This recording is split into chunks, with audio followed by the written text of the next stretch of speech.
Corona virus సృష్టించిన సంక్షోభం cinema పరిశ్రమ తీవ్రంగా ప్రభావితం చేసింది. ఆ టైంలో షూటింగ్లు, థియేటర్లు మూతపడడంతో ప్రేక్షకులకు సరదా దొరకడం కష్టమైంది. అలాంటి తరుణంలో ఓటీటీ ప్లాట్ఫామ్లే ప్రేక్షకులకు దిక్కుగా మారాయి. ఆ సమయంలో సిద్ధు జొన్నలగడ్డ హీరోగా నటించిన కృష్ణ అండ్ హిజ్ లీలా సినిమాను 2020లో ఓటీటీలో విడుదల చేశారు. 5 సంవత్సరాల తర్వాత ఈ సినిమాను ఇట్స్ కాంప్లికేటెడ్ పేరుతో మార్చి థియేటర్లో విడుదల చేస్తున్నారు. అయితే ఈ సినిమా ఎలా ఉందో మనం ఇప్పుడు రివ్యూలో తెలుసుకుందాం.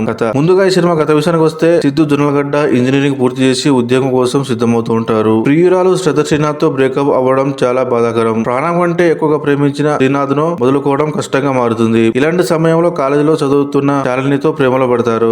కానీ సిద్ధు జొన్నలగడ్డకు ఉద్యోగం రావడంతో బెంగళూరుకు వెళ్లిపోతారు. అప్పుడు శాలినికి దూరమైన కృష్ణ శ్రద్ధ శ్రీనాథ్ తో మళ్లీ దగ్గరవుతారు. బెంగళూరులో తన సోదరి ఫ్రెండ్ నీరజ్ కపూర్ మీద కూడా ఒక విధమైన ఆకర్షణ కనిపిస్తుంది. ఆ తర్వాత ఏం జరిగింది, చివరికి సిద్ధు జీవితం ఎలాంటి మలుగు తిరిగింది అనే విషయాలు తెలియాలంటే ఈ చిత్రం ఖచ్చితంగా చూడవలసిందే. ఎలా ఉందంటే, సిద్ధు మరియు శ్రద్ధ శ్రీనాథ్ మధ్య బ్రేకప్ జరిగిన నేపథ్యంలో ఇట్స్ కాంప్లికేటెడ్ చిత్రం ప్రారంభమవుతుంది. శాలినికి చేరువ కావడం, వెంటనే బెంగళూరుకు వెళ్లడం వంటి అంశాలు క్రమంగా అన్ఫోల్డ్ అవుతాయి. వైజాగ్ లో శాలినితో, బెంగళూరులో శ్రద్ధ శ్రీనాథ్ తో ఉన్న కృష్ణల మధ్య సాగేలా ఉంటే, మధ్యలో నీరజ్ కపూర్ గ్లామర్ జోడించి కథను యూత్ఫుల్ ఎంటర్టైనర్ గా మార్చే ప్రయత్నం చేశారు దర్శకుడు రవికాంత్. శాలిని మరియు శ్రద్ధ శ్రీనాథ్ మధ్య సిద్ధుపడే భావోద్వేగ పరిస్థితులు కథను మరింత ఆకర్షణీయంగా మార్చుతాయి. ఈ ఎమోషనల్ అంశాల మధ్య కృష్ణ తన తల్లిదండ్రులు ఎపిసోడ్ ను చేర్చడం కథకు మరింత ఎమోషన్ ను తీసుకుని వచ్చింది. అయితే ఈ బ్రేకప్ అంశాన్ని మరింత లోతుగా చూపించగలిగినప్పటికీ దర్శకుడు కొంత హడావిడి చేసి ముగించాడనిపిస్తుంది.